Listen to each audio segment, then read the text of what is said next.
রাজধানীর গুলশানে দি ক্যাপিটাল ক্লাবের নির্বাচন অনুষ্ঠিত। পুনরায় সভাপতি হলেন মোহাম্মদ আবুল হোসেন। বিস্তারিত দেখুন জয় বুলবুলের তথ্য চিত্রে। রাজধানীর গুলশানে দি ক্যাপিটাল ক্লাব লিমিটেডের এবারও সভাপতি নির্বাচিত হয়েছেন বিশিষ্ট ব্যবসায়ী, সফল সংগঠক মোহাম্মদ আবুল হোসেন। তিনি ৩০১ ভোট পেয়ে নির্বাচিত হয়েছেন। তার নিকটতম প্রতিদ্বন্দ্বী শওকত হোসেন পেয়েছেন ২৫৭ ভোট। মোহাম্মদ আবুল হোসেন ২০২৫-২৬ সালের এই পদে এবারও দায়িত্ব পালন করবেন। ব্যাপক উৎসাহ উদ্দীপনার মধ্য দিয়ে নির্বাচনটি অনুষ্ঠিত হয়। রাতে ভোটের ফলাফল ঘোষণা করা হয়। ক্যাপিটাল ক্লাবের প্রধান নির্বাচন কমিশনার লেফটেন্যান্ট কর্নেল অবসরপ্রাপ্ত আকরাম হোসেন ও তার সহযোগী কর্মকর্তাদের দিক নির্দেশনায় দুপুর থেকে সন্ধ্যা ৭:৩০ পর্যন্ত অবাধ, সুষ্ঠু ও নিরপেক্ষ ভোট গ্রহণ অনুষ্ঠিত হয়। ক্লাবের অনুষ্ঠিত নির্বাচনে ১০ জন পরিচালককেও নির্বাচিত করা হয়।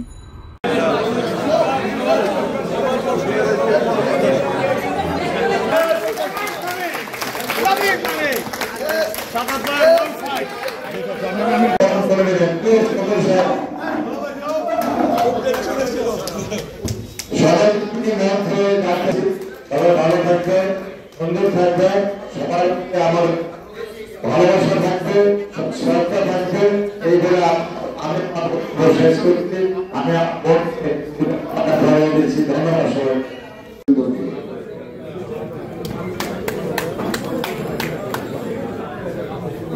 নবনির্বাচিত প্রেসিডেন্ট এবং উপস্থিত পরিচালকবৃন্দ,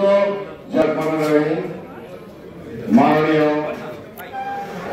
প্রধান নির্বাচন কমিশনার এবং কমিশনার বিন্দু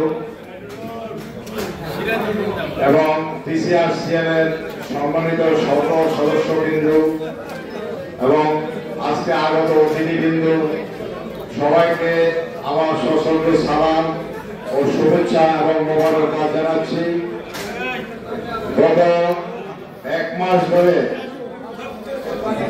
নির্বাচন কমিশন অক্লান্ত পরিশ্রম করে আজকে এই যে ফলাফল দিয়েছে, আমরা এই নির্বাচন কমিশনের কাছে আমি তাদের প্রতি কৃতজ্ঞতা জ্ঞাপন করছি এবং তাদের যে অক্লান্ত পরিশ্রম করে আমাদের যে সুশৃঙ্খল ভাবে নির্বাচন উপহার দিয়েছে, আসলে এরা সবাই তাদেরকে অভিনন্দন জানান। আমি বিশেষ করে আমাদের সক্রিয় ভাজন প্রধান নির্বাচন কমিশনার জনাব আকরাম স্যার, আমি আমাকে স্যার বলে সম্বোধন করি। সবসময় উনি আমার বয়োজ্যেষ্ঠ এবং ওনার কাছে আমরা যে কোনো ব্যাপারে যখনই গিয়েছি নির্বাচন সংক্রান্ত ব্যাপারে উনি আমাদেরকে সবসময় একটি সঠিক পথ দেখিয়েছেন। পক্ষ থেকে ওনাদেরকে অভিনন্দন জানাচ্ছি এবং বিশেষ করে ওনাদের প্রতি কৃতজ্ঞতা জানাচ্ছি এবং স্যারের প্রতিও কৃতজ্ঞতা জানাচ্ছি। যাও আজকে আমরা যে মিলনমেলা পরিণত হয়েছি, এটা ওনাদেরও একটা অবদান, আমাদের ক্লাব মেম্বারদেরও একটা অবদান।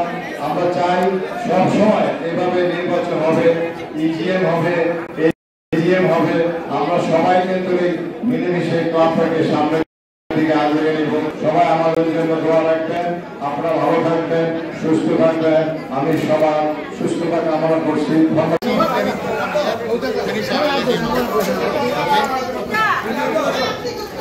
Thank you sir, thank you.